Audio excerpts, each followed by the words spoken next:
ಪ್ರಪಂಚದಲ್ಲಿ ಅತ್ಯಂತ ದುಬಾರಿವಾದ ಕಾರ್ ಅಂದ್ರೆ ಅದು ರೋಲ್ಸ್ ರಾಯ್ಸ್. ಈ ಕಾರ್ ಯಾಕಿಷ್ಟು ದುಬಾರಿ ಆಗಿರುತ್ತೆ, ಇದರ ಬೆಲೆ ಎಷ್ಟು? ಇತ್ತೀಚಿನ ದಿನಗಳಲ್ಲಿ ನಟ ನಟಿಯರು ಮತ್ತೆ ಬಿಸ್ನೆಸ್ ಮ್ಯಾನ್ ಮತ್ತೆ ಸ್ಪೋರ್ಟ್ಸ್ ಮ್ಯಾನ್ಸ್ ಈ ಒಂದು ಕಾರ್ ಅನ್ನು ಯಾಕೆ ಖರೀದಿಯನ್ನು ಮಾಡ್ಕೋತಾರೆ? ಇದರಲ್ಲಿ ಇರ್ತಕ್ಕಂಥ ಡಿಸೈನ್ ಗಳು ಯಾವ್ಯಾವು, ಮತ್ತೆ ಇದರಲ್ಲಿ ಎಷ್ಟು ಕಲರ್ಸ್ ಗಳು ಇರುತ್ತೆ, ಇದರಲ್ಲಿ ಏನೇನು ಸ್ಪೆಷಲ್ ಫೀಚರ್ಸ್ ಗಳು ಇರುತ್ತೆ, ಈ ಒಂದು ಕಂಪನಿ ಯಾವಾಗ ಸ್ಟಾರ್ಟ್ ಆಯ್ತು, ಸ್ಟಾರ್ಟ್ ಆದಾಗ ಫಸ್ಟ್ ಇದರ ಮೂಲ ಬೆಲೆ ಎಷ್ಟಿತ್ತು, ಈ ಒಂದು ಕಂಪನಿನ ಯಾರ್ಯಾರು ಜೊತೆಗೂಡಿ ಈ ಒಂದು ಕಂಪನಿನ ಸ್ಟಾರ್ಟ್ ಅನ್ನು ಮಾಡಿದ್ದಾರೆ, ರೋಲ್ಸ್ ರಾಯ್ಸ್ ಕಾರಲ್ಲಿ ಇರ್ತಕ್ಕಂಥ ಬ್ರ್ಯಾಂಡ್ ಗಳ ಹೆಸರು ಯಾವ್ದು, ಇದರಲ್ಲಿ ಟಾಪ್ ಲಿಸ್ಟ್ ಅಲ್ಲಿ ಬರ್ತಕ್ಕಂಥ ಯಾವ್ದು ಬ್ರ್ಯಾಂಡ್ ಗಳಿದೆ, ಈ ಒಂದು ಕಾರ್ನ ಸೆಂಟರ್ ಆಫ್ ಅಟ್ರಾಕ್ಷನ್ ಯಾವುದು, ಈ ಕಾರ್ನ ಪ್ರತಿಯೊಂದು ಇಂಚು ಮಾಹಿತಿಯನ್ನು ಕೊಡ್ತೀನಿ. ಎಲ್ಲೂ ಸ್ಕಿಪ್ ಮಾಡದೆ ನೋಡ್ತಾ ಇರಿ. ಬನ್ನಿ ಇವತ್ತಿನ ಹೊಸ ವಿಡಿಯೋ ಸ್ಟಾರ್ಟ್ ಮಾಡೋಣ. ರೋಲ್ಸ್ ರಾಯ್ಸ್ ಎಂಬ ಕಂಪನಿ ಸ್ಥಾಪನೆ ಆಗಿದ್ದು 1906 ಮಾರ್ಚ್ 15ರಂದು. ಈ ಕಂಪನಿನ ಇಬ್ಬರು ವ್ಯಕ್ತಿಗಳು ಕೂಡಿ ಒಂದು ಕಂಪನಿನ ಸ್ಟಾರ್ಟ್ ಮಾಡ್ತಾರೆ. ಆ ವ್ಯಕ್ತಿಗಳ ಹೆಸರೇನಂದ್ರೆ ಚಾರ್ಲ್ಸ್ ರೋಲ್ಸ್ ಮತ್ತೆ ಹೆನ್ರಿ ರಾಯ್ಸ್. 1904ರಲ್ಲಿ ಡಿಸೆಂಬರ್ 23ರಂದು ಈ ಒಂದು ಕಂಪನಿನ ಸ್ಟಾರ್ಟ್ ಮಾಡ್ತಾರೆ. ಈ ಒಂದು ಕಂಪನಿ ತಯಾರು ಮಾಡುವ ಕಾರ್ ಯಾವ ರೀತಿ ವರ್ಕ್ ಮಾಡುತ್ತೆ ಅಂದ್ರೆ, ಫಾರ್ ಎಕ್ಸಾಂಪಲ್ 1904ರಲ್ಲಿ ಮೊದಲನೇ ಒಂದು ಕಾರ್ ಫ್ಯಾಂಟಮ್ ಅನ್ನೋ ಕಾರ್ ರಿಲೀಸ್ ಮಾಡ್ತಾರೆ. ಆ ಒಂದು ಕಾರ್ ಇವತ್ತಿನ ದಿನಕ್ಕೂ ಮೂಗೂಡ ಆಗುತ್ತೆ. ಬೇರೆ ಎಲ್ಲಾ ಕಾರ್ ಕಂಪನೀಸು ಪ್ರತಿ ವರ್ಷಕ್ಕೆ 1 ಲಕ್ಷಕ್ಕಿಂತ ಹೆಚ್ಚು ಕಾರನ್ನು ರೆಡಿಯನ್ನು ಮಾಡ್ತಾರೆ. ಆದರೆ ಈ ಒಂದು ರೋಲ್ಸ್ ರಾಯ್ಸ್ ಕಂಪನಿಯ ಕಾರು ಕೇವಲ 1000 ಗಟ್ಟಲೆ ಮಾತ್ರ ಈ ಒಂದು ಕಾರನ್ನು ಪ್ರೊಡ್ಯೂಸ್ ಅನ್ನು ಮಾಡ್ತಾರೆ. ಯಾಕಂದ್ರೆ ಈ ಒಂದು ಕಾರ್ ರೆಡಿ ಆಗೋದು ಕನ್ಸ್ಯೂಮರ್ ಗಳ ಆರ್ಡರ್ ಗಳ ಮೇಲೆ ರೆಡಿ ಆಗುತ್ತೆ. ಮೊದಲನೇದಾಗಿ ಈ ಒಂದು ಕಾರ್ನ ಕಲರ್ ಸೆಲೆಕ್ಷನ್ ಬಗ್ಗೆ ಮಾತಾಡಬೇಕಂದ್ರೆ, ಈ ಒಂದು ಕಾರಲ್ಲಿ 44,000 ಕಲರ್ಸ್ ಗಳು ಆಯ್ಕೆಯನ್ನು ಸಿಗುತ್ತೆ. ಈ ಕಾರ್ಗೆ ಮೂಲ ಬೆಲೆ ಇರುವುದಿಲ್ಲ, ಯಾಕಂದ್ರೆ ಪ್ರತಿ ವರ್ಷ ಈ ಒಂದು ಕಾರ್ನ ಡಿಮ್ಯಾಂಡ್ ಮೇರೆಗೆ ಈ ಒಂದು ಬೆಲೆ ಏರಿಕೆ ಆಗುತ್ತೆ.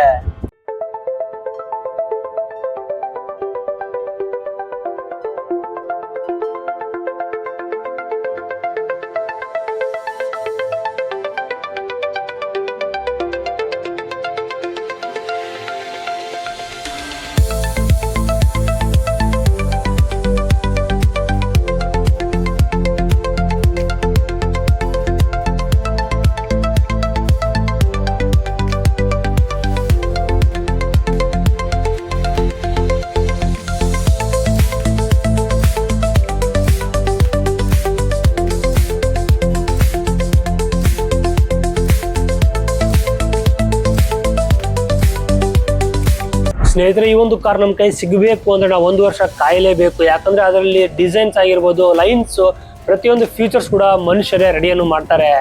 ಸ್ನೇಹಿತರೆ, ಈ ಕಾರನ್ನ ಸ್ಪೋರ್ಟ್ಸ್ ಮ್ಯಾನ್ಸ್, ನಟ ನಟಿಯರು ಮತ್ತೆ ಬಿಸ್ನೆಸ್ ಮ್ಯಾನ್ ಈ ಒಂದು ಕಾರ್ನ ಖರೀದಿಯನ್ನು ಮಾಡ್ತಾರೆ.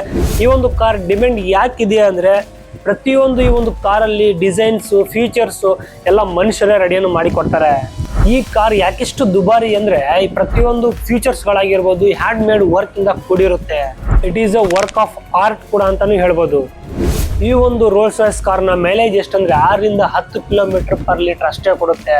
ಈ ಒಂದು ಕಾರ್ನ ಸೈಡ್ ಅಲ್ಲಿ thin hand painted designing line ಕೂಡ ನೋಡಕ್ ಸಿಗುತ್ತೆ. ಈ ಒಂದು ಕಾರ್ನ ಡಿಸೈನಿಂಗ್ ಮಾಡೋದಂದ್ರೆ ಮಾರ್ಕ್ ಕೋಟ್. ಇವರು ಪ್ರಪಂಚದಲ್ಲಿ ಒಬ್ಬ ವ್ಯಕ್ತಿ ಮಾತ್ರ ಈ ಒಂದು ಕಾರ್ ಮೇಲೆ ಅದ್ಭುತವಾದ ಲೈನ್ ಅನ್ನು ಹಾಕಕ್ ಸಾಧ್ಯ ಆಗುತ್ತೆ. ಸ್ನೇಹಿತರೆ, ರೋಲ್ಸ್ ರಾಯ್ಸ್ ಎಂಬ ಕಂಪನಿಯಲ್ಲಿ ಕೆಲವೊಂದು ಟಾಪ್ ಲಿಸ್ಟೆಡ್ ಕಾರ್ಗಳ ಹೆಸರು ಕೂಡ ಇದೆ. ಆ ಒಂದು ಕಾರ್ನ ಪ್ರೈಸ್ ಎಷ್ಟು ಮತ್ತೆ ಈ ಒಂದು ಕಾರ್ ಎಷ್ಟು ಮೈಲೇಜ್ ಅನ್ನ ಕೊಡುತ್ತೆ, ಪ್ರತಿಯೊಂದು ಈ ವಿಡಿಯೋದಲ್ಲಿ ನೋಡೋಣ. ಸ್ನೇಹಿತರೆ, ಮೊದಲನೇ ಕಾರ್ ಹೆಸರು ಹೇಳ್ಬೇಕಂದ್ರೆ ರೋಲ್ಸ್ ರಾಯ್ಸ್ ಫ್ಯಾಂಟಮ್. ಈ ಒಂದು ಕಾರ್ನ ಮೂಲ ಬೆಲೆ ಎಷ್ಟಂದ್ರೆ 8,99,00,000ದಿಂದ 10,48,00,000ವರೆಗೂ ಈ ಒಂದು ಕಾರ್ನ ಪ್ರೈಸ್ ಇರುತ್ತೆ. ಈ ಕಾರ್ ಎಷ್ಟು ಮೈಲೇಜ್ ಅನ್ನು ಕೊಡುತ್ತೆ ಅಂದ್ರೆ 7.1 kmp, ಅಂದ್ರೆ ಪ್ರತಿ ಲೀಟರ್ಸ್ಗೆ 7.1 km ಕೊಡುತ್ತೆ. ಮತ್ತೊಂದು ಕಾರ್ ಅಂದ್ರೆ ರೋಲ್ಸ್ ರಾಯ್ಸ್ ಗೋಸ್ಟ್. ಈ ಒಂದು ಕಾರ್ ಮೂಲ ಬೆಲೆ ಎಷ್ಟಂದ್ರೆ 6.95 ಕೋಟಿವರೆಗೂ ಮತ್ತೆ 7.95 ಕೋಟಿವರೆಗಿಂದ ಕೂಡಿರುತ್ತೆ. ಈ ಕಾರ್ನ ಮೈಲೇಜ್ ಎಷ್ಟಂದ್ರೆ 6.33 km ಮಾತ್ರ. ಮೂರನೇ ಕಾರ್ ಯಾವ್ದಂದ್ರೆ ರೋಲ್ಸ್ ರಾಯ್ಸ್ ರೈತ್. ಈ ಒಂದು ಕಾರ್ನ ಬೆಲೆ ಎಷ್ಟಂದ್ರೆ 6.92 ಕೋಟಿ ರಿಂದ 7.21 ಕೋಟಿವರೆಗೂ ಕೂಡಿರುತ್ತೆ. ಈ ಕಾರ್ನ ಮೈಲೇಜ್ ಎಷ್ಟಂದ್ರೆ 10.2 km. ಇನ್ನೊಂದು ಕಾರ್ ಹೆಸರು ಏನಂದ್ರೆ ರೋಲ್ಸ್ ರಾಯ್ಸ್ ಕಲಿನನ್ ಅಂತ ಬರುತ್ತೆ. ಈ ಒಂದು ಕಾರ್ನ ಮೂಲ ಬೆಲೆ 10.50 ಕೋಟಿದಿಂದ 12.25 ಕೋಟಿವರೆಗೂ ಕೂಡಿರುತ್ತೆ. ಈ ಒಂದು ಮೈಲೇಜ್ ಎಷ್ಟು ಕೊಡುತ್ತೆ ಅಂದ್ರೆ 6.6 kmp ಒಂದು ಮೈಲೇಜ್ ಅನ್ನು ಕೊಡುತ್ತೆ. ಲಾಸ್ಟ್ ಆಗಿ ಕೊನೆಯದಾಗಿ ಕಾರ್ ಅಂದ್ರೆ ರೋಲ್ಸ್ ರಾಯ್ಸ್ ಸ್ಪೆಕ್ಟ್ರಾ. ಈ ಒಂದು ಕಾರ್ನ ಮೂಲ ಬೆಲೆ ಎಷ್ಟಂದ್ರೆ 7.50 ಕೋಟಿಯಿಂದ 10 ಕೋಟಿಯಿಂದ ಕೂಡಿರುತ್ತೆ. ಈ ಕಾರ್ನ ಮೈಲೇಜ್ ಎಷ್ಟಂದ್ರೆ 530 kmp ಒಂದು ಸ್ಪೀಡ್ ಅನ್ನು ಕೂಡ ಕೊಡುತ್ತೆ. ಈ ಒಂದು ಕಾರ್ ನಲ್ಲಿ ಸ್ಪೆಷಲ್ ಇಂಟೀರಿಯರ್ ಫೀಚರ್ಸ್ ಯಾವ್ದಾದ್ರೆ ಒಂದೊಂದಾಗಿ ಹೇಳ್ತೀನಿ ನೋಡಿ. ಈ ಒಂದು ಕಾರ್ನ ಪ್ರತಿಯೊಂದು ಸೀಟ್ ಯಾವ ರೀತಿ ಮಾಡಿರ್ತಾರೆ ಅಂದ್ರೆ ಪ್ರತಿಯೊಂದು ಸೀಟ್ ಕೂಡ ಲೆದರ್ ವರ್ಕ್ ಇಂದ ಕೂಡಿರುತ್ತೆ. ಮತ್ತೆ ಈ ಒಂದು ಲೆದರ್ ವರ್ಕ್ ಮಾಡ್ಬೇಕಂದ್ರೆ 5 ರಿಂದ 6 ಎತ್ತುಗಳ ಒಂದು ಚರ್ಮದಿಂದ ಮಾಡಿರ್ತಾರೆ. ಆ ಕಾರ್ನಲ್ಲಿ ಬಳಸುವ ಎತ್ತುಗಳ ಚರ್ಮ ಯಾವ ರೀತಿ ಇರ್ಬೇಕಂದ್ರೆ ಆ ಒಂದು ಎತ್ತುಗಳ ಚರ್ಮದ ಮೇಲೆ ಯಾವ ರೀತಿ ಗಾಯ ಕೂಡ ಆಗಿರ್ಬೋದು, ಪ್ರತಿಯೊಂದು ಕ್ಲೀನ್ ಆಗಿ ಕರೆಕ್ಟ್ ಆಗಿದ್ರೆ ಮಾತ್ರನೇ ಆ ಒಂದು ಎತ್ತುಗಳ ಚರ್ಮದಲ್ಲಿ ಬಳಸ್ಕೊಂಡು ಆ ಒಂದು ಕಾರಲ್ಲಿ ಇಂಟೀರಿಯರ್ ವರ್ಕ್ ಅನ್ನು ಮಾಡ್ತಾರೆ. ಈ ಒಂದು ಕಾರ್ನಲ್ಲಿ ಕಂಪ್ಲೀಟ್ ಆಗಿ ಲೆದರ್ ವರ್ಕ್ ಮಾಡೋದಿಕ್ಕೆ ಅವರು ತಗೊಳ್ಳುವಂತ ಕಾಲಾವಕಾಶ ಎಷ್ಟಂದ್ರೆ 2 ವಾರ. ಈ ಕಾರಲ್ಲಿ ಸಣ್ಣದಾಗಿ ಒಂದು ರೆಫ್ರಿಜರೇಟರ್ ಕೂಡ ಇರುತ್ತೆ. ಸ್ನೇಹಿತರೆ, ಬೇರೆ ಒಂದು ಕಾರ್ ಕಂಪನಿಗಳ ಟೈರ್ ಮೂವ್ ಆಗುವಾಗ ಆ ಒಂದು ಲೋಗೋ ಕೂಡ ಮೂವ್ ಆಗುತ್ತೆ. ಆದ್ರೆ ಈ ಒಂದು ಕಾರಲ್ಲಿ ಲೋಗೋ ಅದೇ ರೀತಿ ಇರುತ್ತೆ, ಟೈರ್ ಮಾತ್ರ ಮೂವ್ ಆಗುತ್ತೆ. ಯಾಕಂದ್ರೆ ಆ ಒಂದು ಟೈರ್ ಅಲ್ಲಿ ಗೈರೋಸ್ಕೋಪಿಕ್ ಎಂಬ ಟೆಕ್ನಾಲಜಿಯನ್ನ ಯೂಸ್ ಮಾಡ್ತಾರೆ. ಆ ಒಂದು ಟೆಕ್ನಾಲಜಿಯಿಂದ ಆ ಲೋಗೋ ಅದೇ ಸ್ಪೇಸ್ ಅಲ್ಲಿ ಉಳ್ಕೊಂಡ್ಬಿಡುತ್ತೆ, ಅದೇ ರೀತಿ ಮೂವ್ ಕೂಡ ಆಗೋದಿಲ್ಲ. ಸ್ನೇಹಿತರೆ, ಈ ಒಂದು ಕಾರಲ್ಲಿ ನಾವು ನೋಡುವಂತ ಪ್ರತಿಯೊಂದು ಸಣ್ಣ ಪುಟ್ಟ ವರ್ಕ್ ಆಗಿರ್ಬೋದು, ಈ ವರ್ಕ್ ಸ್ಪೆಷಲ್ ಫೀಚರ್ಸ್ ಇಂದ ಮಾತ್ರ ಕೂಡಿರುತ್ತೆ. ಸ್ನೇಹಿತರೆ, ಈ ಒಂದು ಕಾರಲ್ಲಿ ಛತ್ರಿ ಕೂಡ ನೋಡೋಕೆ ಸಿಗುತ್ತೆ. ನೀವು ಅನ್ಕೊಳ್ಬಹುದು ಕೇವಲ ಛತ್ರಿ ಅಂತ, ಆದ್ರೆ ಈ ಒಂದು ಛತ್ರಿ ಬೆಲೆ ಎಷ್ಟಂದ್ರೆ 85,000ದಿಂದ 2 ಲಕ್ಷದವರೆಗೂ ಈ ಒಂದು ಛತ್ರಿಯ ಬೆಲೆ ಇರುತ್ತೆ. ಸ್ನೇಹಿತರೆ, ಈ ಒಂದು ಕಾರ್ನಲ್ಲಿ ಇರತಕ್ಕಂಥ ಫ್ಲೋರ್ ಮ್ಯಾಟ್ಸ್ ಬಗ್ಗೆ ಮಾತಾಡ್ಬೇಕಂದ್ರೆ ಈ ಒಂದು ಬೆಲೆ ಎಷ್ಟಂದ್ರೆ ಫ್ಲೋರ್ ಮ್ಯಾಟ್ಸ್ ಬೆಲೆ 87,000. ಮತ್ತೆ ಈ ಒಂದು ಕಾರ್ನ ಕೀ 10,000. ಈ ಒಂದು ಕಾರ್ನ ಕವರ್ 1,87,000ವರೆಗೂ ಕೂಡಿರುತ್ತೆ. ಅಷ್ಟೇ ಅಲ್ಲ, ಈ ಒಂದು ಕಾರ್ನಲ್ಲಿ ಒಂದು ಕಾರ್ ಕಿಟ್ ಕೂಡ ಇರುತ್ತೆ. ಈ ಒಂದು ಕಾರ್ ಕಿಟ್ ಎಷ್ಟಂದ್ರೆ 2,12,000 ಈ ಒಂದು ಬೆಲೆ ಕೂಡಿರುತ್ತೆ. ಇವಾಗ ನಮ್ಮ ತಲೆಯಲ್ಲಿ ಒಂದು ಐಡಿಯಾ ಬಂದಿರುತ್ತೆ, ಯಾಕಿಷ್ಟು ಈ ರೋಲ್ಸ್ ರಾಯ್ಸ್ ನ ಕಾರ್ ಇಷ್ಟು ದುಬಾರಿ ಮತ್ತೆ ಯಾಕಿಷ್ಟು ಈ ಒಂದು ಪ್ರೈಸ್ ನ ಇಟ್ಟಿರ್ತಾರೆ ಅಂತ. ಸ್ನೇಹಿತರೆ, ಈ ಒಂದು ಕಾರ್ನ ಸೆಂಟರ್ ಆಫ್ ಅಟ್ರಾಕ್ಷನ್ ಅಂದ್ರೆ ಈ ಒಂದು ಕಾರ್ ಫ್ರಂಟ್ ಪ್ರೊಫೈಲ್ ಅಲ್ಲಿ ಒಬ್ಬ ಮನುಷ್ಯ ಬೆಂಡ್ ಆಗಿ ನಿಂತಿರೋ ಹಾಗೆ ಒಂದು ಲೋಗೋ ಕೂಡ ನೋಡೋಕ್ ಸಿಗುತ್ತೆ. ಆ ಸ್ಟ್ಯಾಚು ಮತ್ತೆ ಆ ಒಂದು ಲೋಗೋ ಹೆಸರು ದ ಸ್ಪಿರಿಟ್ ಆಫ್ ಹೆಕ್ಟಸ್ ಎಂದು ಕೂಡ ಕರೀತಾರೆ. ದ ಸ್ಪಿರಿಟ್ ಆಫ್ ಹೆಕ್ಟಸ್ ಅನ್ನೋದು ಈ ಒಂದು ಸ್ಟ್ಯಾಚು ಏನಿದೆ ಈ ಒಂದು ಕಾರ್ನ ಸಿಂಬಲ್ ಕೂಡ ಆಗಿರುತ್ತೆ. ಈ ಒಂದು ಸ್ಪಿರಿಟ್ ಆಫ್ ಹೆಕ್ಟಾಸಿಯಲ್ಲಿ 3 ಕಲರ್ಸ್ ಇಂದ ಕೂಡಿರುತ್ತೆ. ಒಂದು ಗೋಲ್ಡ್, ಸಿಲ್ವರ್ ಮತ್ತೆ ಡೈಮಂಡ್. ಕಸ್ಟಮರ್ಸ್ ಗಳ ಆಧಾರದ ಮೇಲೆ ಅವರು ಯಾವ ರೀತಿ ಅಂತಾರೆ ಆ ಒಂದು ಸ್ಟ್ಯಾಚುನ ಆ ಒಂದು ಕಸ್ಟಮರ್ಗೆ ರೆಡಿಯನ್ನು ಮಾಡಿ ಕೊಡ್ತಾರೆ. ಸ್ನೇಹಿತರೆ, ಈ ಒಂದು ಲೋಗೋನ ಬೆಲೆ ಕೇಳಿದ್ರೆ ನೀವು ಬೆಚ್ಚಿ ಬೀಳ್ತೀರಾ. ಇದರ ಬೆಲೆ ಎಷ್ಟಂದ್ರೆ 20 ಲಕ್ಷದಿಂದ 2 ಕೋಟಿವರೆಗೂ ಈ ಒಂದು ಲೋಗೋನ ಬೆಲೆ ಇರುತ್ತೆ. ಸ್ನೇಹಿತರೆ, ಮೊದಲೆಲ್ಲ ಕೆಲವರು ಈ ಒಂದು ಲೋಗೋನ ಬೆಲೆಯನ್ನು ತಿಳಿದು ಆ ಒಂದು ಲೋಗೋನ ಕಳ್ಳತನವನ್ನು ಮಾಡಿ ಬೇರೆ ಕಡೆ ಮಾರ್ತಿದ್ರು.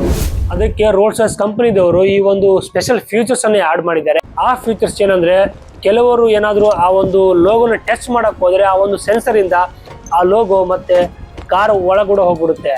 ಸ್ನೇಹಿತರೆ, ಈ ಒಂದು ಕಾರ್ನಲ್ಲಿ ಇಂಜಿನ್ ಆಯಿಲ್ ಚೇಂಜ್ ಮಾಡಬೇಕು ಅಂದ್ರೆ 58,000ವರೆಗೂ ಖರ್ಚನ್ನು ಮಾಡ್ತಾರೆ. ಸ್ನೇಹಿತರೆ, ಈ ಒಂದು ಕಾರ್ನ ಮೇಂಟೆನೆನ್ಸ್ ಮಾಡೋಕೆ ಎಷ್ಟು ಖರ್ಚಾಗುತ್ತೆ ಅಂದ್ರೆ 3 ಲಕ್ಷದಿಂದ 18 ಲಕ್ಷದವರೆಗೆ ಖರ್ಚಾಗುತ್ತೆ. ಸ್ನೇಹಿತರೆ, ಅಷ್ಟೇ ಅಲ್ಲ, ಈ ಒಂದು ಕಾರ್ನ ಯಾವ ಓನರ್ ಖರೀದಿ ಮಾಡಿರ್ತಾರಲ್ಲ ಆ ಒಬ್ಬರ ಡ್ರೈವರಿಗೆ ಡ್ರೈವಿಂಗ್ ಕೂಡ ಕಲಿಸ್ಕೊಡ್ತಾರೆ. ಮತ್ತೆ ಕಾರ್ ಡೋರ್ ಓಪನ್ ಮಾಡುವಾಗ ಮತ್ತೆ ಕ್ಲೋಸ್ ಮಾಡುವಾಗ ಯಾವುದೇ ರೀತಿಯ ಒಂದು ಫಿಂಗರ್ ಪ್ರಿಂಟ್ ಬೀಳದೇ ಇರೋ ರೀತಿ ಕೂಡ ಟ್ರೈನಿಂಗ್ ಅನ್ನು ಕೊಡ್ತಾರೆ. ಬ್ರೇಕ್ ಸಿಸ್ಟಮ್ ಬಂದಾಗ ಯಾವ ರೀತಿ ಕೂತಿರೋ ಒಬ್ಬ ವ್ಯಕ್ತಿಗೆ ಆ ಕಡೆ ಈ ಕಡೆ ಸ್ವಲ್ಪ ಕೂಡ ಅಲ್ಲಾಡ್ದಂಗೆ ಬ್ರೇಕ್ ಯಾವ ರೀತಿ ಹಿಡಿಬೇಕು ಮತ್ತೆ ಒಂದು ಕಾರ್ನ ಯಾವ ರೀತಿ ಓಡಿಸ್ಬೇಕು ಅನ್ನೋದು ಕೂಡ ಕಲಿಸ್ಕೊಡ್ತಾರೆ. ಸ್ನೇಹಿತರೆ, ಅಷ್ಟೇ ಅಲ್ಲ, ಈ ಒಂದು ಕಾರಲ್ಲಿ ಕೂತಿರೋ ಒಬ್ಬ ವ್ಯಕ್ತಿಗೆ ಯಾವ ರೀತಿ ಗೌರವ ಮತ್ತೆ ರೆಸ್ಪೆಕ್ಟ್ ಕೊಡ್ಬೇಕು ಅನ್ನೋದು ಕೂಡ ಹೇಳ್ಕೊಡ್ತಾರೆ. ಸ್ನೇಹಿತರೆ, ಈ ಒಂದು ಕಂಪನಿಯಲ್ಲಿ ಅತ್ಯಂತ ದುಬಾರಿವಾದ 3 ಕಾರ್ಗಳಿದೆ. ಆ ಒಂದು 3 ಕಾರುಗಳ ಹೆಸರನ್ನು ಮತ್ತೆ ಅವರ ಒಂದು ಪ್ರೈಸ್ ಅನ್ನು ಕೂಡ ಹೇಳ್ತೀನಿ ನೋಡಿ. 2017ರಲ್ಲಿ ರೋಲ್ಸ್ ರಾಯ್ಸ್ ಸೆಪ್ಟೆಲ್ ಅಂತ ಈ ಒಂದು ಕಾರ್ನ ಬೆಲೆ ಎಷ್ಟಂದ್ರೆ 100 ಕೋಟಿ. ಸ್ನೇಹಿತರೆ, ರೋಲ್ಸ್ ರಾಯ್ಸ್ ಕಂಪನಿದವರು 2020ರಲ್ಲಿ ಇನ್ನೊಂದು ಕಾರ್ನ ರೆಡಿ ಮಾಡಿ ಲಾಂಚ್ ಅನ್ನು ಮಾಡ್ತಾರೆ. ಈ ಒಂದು ಕಾರ್ನ ಬೆಲೆ ಎಷ್ಟಂದ್ರೆ, ಫಸ್ಟ್ ಆ ಒಂದು ಕಾರ್ನ ಹೆಸರು ಏನಂದ್ರೆ ರೋಲ್ಸ್ ರಾಯ್ಸ್ ಬೋಟ್ ಟೇಲ್ ಅಂತ. ಇದರ ಬೆಲೆ 230 ಕೋಟಿ ರೂಪಾಯಿಗಳು. ಸ್ನೇಹಿತರೆ, ಈ ಒಂದು ಕಂಪನಿಯಲ್ಲಿ ಅತ್ಯಂತ ದುಬಾರಿವಾದ ಕಾರ್ ಯಾವ್ದಂದ್ರೆ ರೋಲ್ಸ್ ರಾಯ್ಸ್ ಡ್ರಾಪ್ ಟೇಲ್. ಇದರ ಬೆಲೆ ಎಷ್ಟು ಅಂದ್ರೆ ಬರೋಬ್ಬರಿ 250 ಕೋಟಿ ರೂಪಾಯಿಗಳು. ಸ್ನೇಹಿತರೆ, ಈ ಒಂದು ಕಾರ್ನ ಪೇಂಟಿಂಗ್ ವಿಷಯಕ್ಕೆ ಬಂದ್ರೆ ಈ ಒಂದು ಕಾರ್ನಲ್ಲಿ 7 ಪದರದಷ್ಟು ಪೇಂಟ್ ಅನ್ನು ಮಾಡಿರ್ತಾರೆ. ಈ ಕಾರ್ನ ಪೇಂಟಿಂಗ್ ಮಾಡೋದಿಕ್ಕೆ ಬರೋಬ್ಬರಿ 50 kg ಪೇಂಟ್ ಅನ್ನು ತಗೋತಾರೆ. ಬೇರೆ ಒಂದು ಕಾರ್ಗಳ ಮಾಡೆಲ್ಗಳನ್ನು ರೆಡಿ ಮಾಡಲು 21 ಪದರಗಳ ಪೇಂಟ್ ಅನ್ನು ಕೂಡ ಮಾಡ್ತಾರೆ. ಪೂರ್ತಿಯಾಗಿ ಈ ಕಾರಲ್ಲಿ ಪೇಂಟಿಂಗ್ ವಿಷಯ ಮುಗಿಬೇಕಪ್ಪ ಅಂದ್ರೆ 1 ವಾರ ಒಂದು ಕಾಲಾವಕಾಶವನ್ನು ತಗೋತಾರೆ. ಸ್ನೇಹಿತರೆ, ಈ ಒಂದು ಕಾರ್ನಲ್ಲಿ ಇಂಟೀರಿಯರ್ ಯಾವ ರೀತಿ ಮಾಡಿರ್ತಾರೆ ಅಂದ್ರೆ ಮೇಲೆ ಟಾಪ್ ಮೇಲೆ ನಕ್ಷತ್ರಗಳನ್ನು ನೋಡುವ ರೀತಿಯಲ್ಲಿ ಹ್ಯಾಂಡ್ ವರ್ಕ್ ಇಂದಾನೆ ಮಾಡಿರ್ತಾರೆ. ಈ ವಿಡಿಯೋದಲ್ಲಿ ಪ್ರತಿಯೊಂದು ಡೀಟೇಲ್ಸ್ ಆಗಿ ಈ ಒಂದು ರೋಲ್ಸ್ ರಾಯ್ಸ್ ಕಾರ್ ಬಗ್ಗೆ ಹೇಳಿದ್ದೀನಿ. ಈ ಒಂದು ವಿಡಿಯೋ ನಿಮ್ಗೆ ಇಷ್ಟ ಆಗಿದೆ ಲೈಕ್ ಮಾಡಿ, ಶೇರ್ ಮಾಡಿ, ಹಾಗೆ ಕಮೆಂಟ್ ಕೂಡ ಮಾಡಿ ಗೈಸ್. ಮತ್ತೆ ಇನ್ನೊಂದು, ಇಷ್ಟು ದುಬಾರಿ ಯಾಕೆ ಇಷ್ಟು ಕಾರ್ ಈ ಒಂದು ರೇಟ್ ಇದೆ ಅಂತ ಈ ಒಂದು ನಿಮಗೆ ಈ ಒಂದು ವಿಡಿಯೋದಲ್ಲಿ ಒಂದು ಸ್ವಲ್ಪ ಮಟ್ಟಿಗಾದ್ರೂ ಅರ್ಥ ಆಗುತ್ತೆ. ಅದರ ಬೆಲೆ ಎಷ್ಟು ಮತ್ತೆ ಇಂಟೀರಿಯರ್ ವರ್ಕ್ ಯಾವ ರೀತಿ ಮಾಡಿರ್ತಾರೆ, ಅದರ ಸಣ್ಣ ಸಣ್ಣ ಬೆಲೆ ಎಷ್ಟು ಮತ್ತೆ ಎಷ್ಟು ದುಬಾರಿ ಮಟ್ಟಿಗೆ ಈ ಒಂದು ಬೆಲೆ ಇದೆ ಅನ್ನೋದು ನಿಮಗೆ ಅರ್ಥ ಆಗಿದೆ ಅಂತ ತಿಳ್ಕೊತೀನಿ ಗೈಸ್. ಮುಂದೆ ನೋಡಿದಲ್ಲಿ ಸಿಗೋಣ. ಅಲ್ಲಿವರೆಗೂ take care, bye, love you all.